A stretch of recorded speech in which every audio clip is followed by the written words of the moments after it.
I've been using bands in my training for many years, but only for very specific purposes.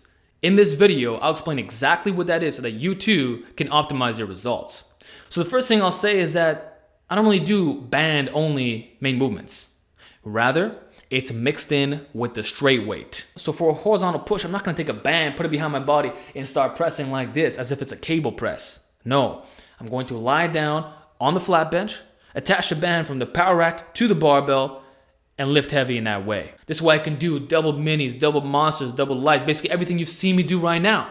So I'm hitting great numbers while getting the band benefits at the same time. Not saying you can't make gains with bands only, but you have to agree that it gets a lot more complicated. The strength curve can get modified to a large extent, and depending on your experience level, it might be difficult to calibrate the exact tensions. And like I said, you're gonna have to use some thicker bands. There's no need for complex combinations that only confuse the process. So for the sake of efficiency, the best thing to do is combine both. Do squats with bands, deadlifts with bands, overhead press with bands.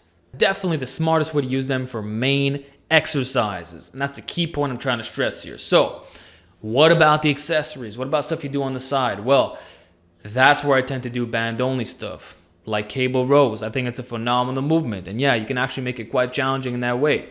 Face pulls. I use it all the time with bands. In fact, I treat bands as a cable substitute. Like if you look at a standard chest day, for example, which I don't really do, you're going to see the flat barbell bench press, then maybe a dumbbell press right after, and then they're doing the cable stuff on the flies, maybe some presses on the cables. But you don't start with a cable press. That's usually not what we see. The same thing could be said here. When you're pre-exhausted, now you can use those lighter bands and get more out of less weight. Now you can actually double a monster mini band or a light band and do rows, do lat pull downs. Heck, isolating your biceps, your triceps, doing push downs. This is feasible. It makes complete sense. And you'll actually be able to get close to failure quickly using classical set and rep parameters. So for bodybuilding purposes, this is really where the bands shine.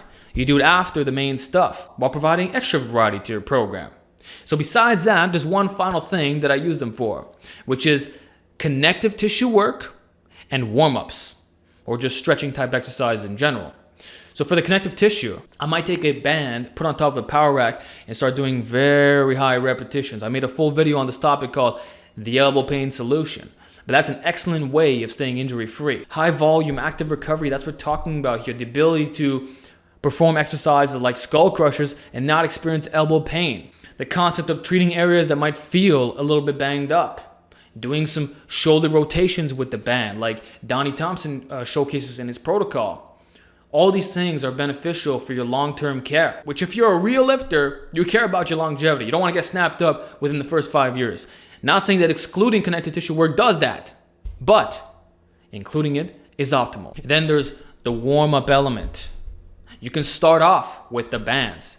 Not for main work, but as GPP, conditioning type stuff. So Matt Wenning talks about this a lot. You might start with an upper back movement like a band lat pull down, and then do a band push down, and then you're doing a band press. And this way you're getting your body primed for lifting, so that when you go do your bench press or your barbell row, everything feels fantastic, and the movement is actually enhanced to a certain extent.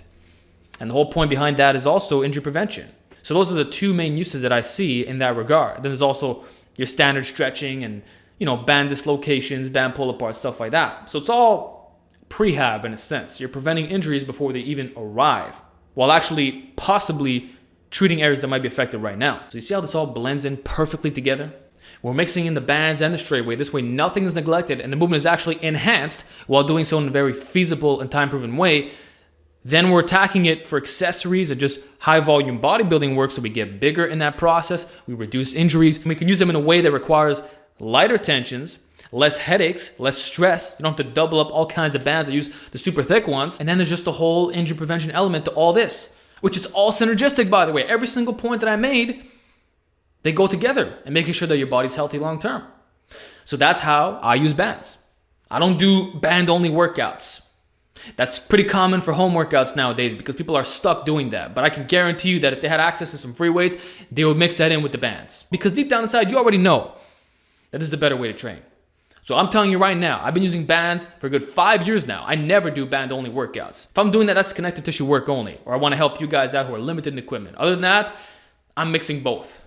I'm mixing and I'm doing it after my main stuff. So that's it. Hope you enjoyed this video. Hope you learned something. Give me feedback down below, and I'll talk to you all next time.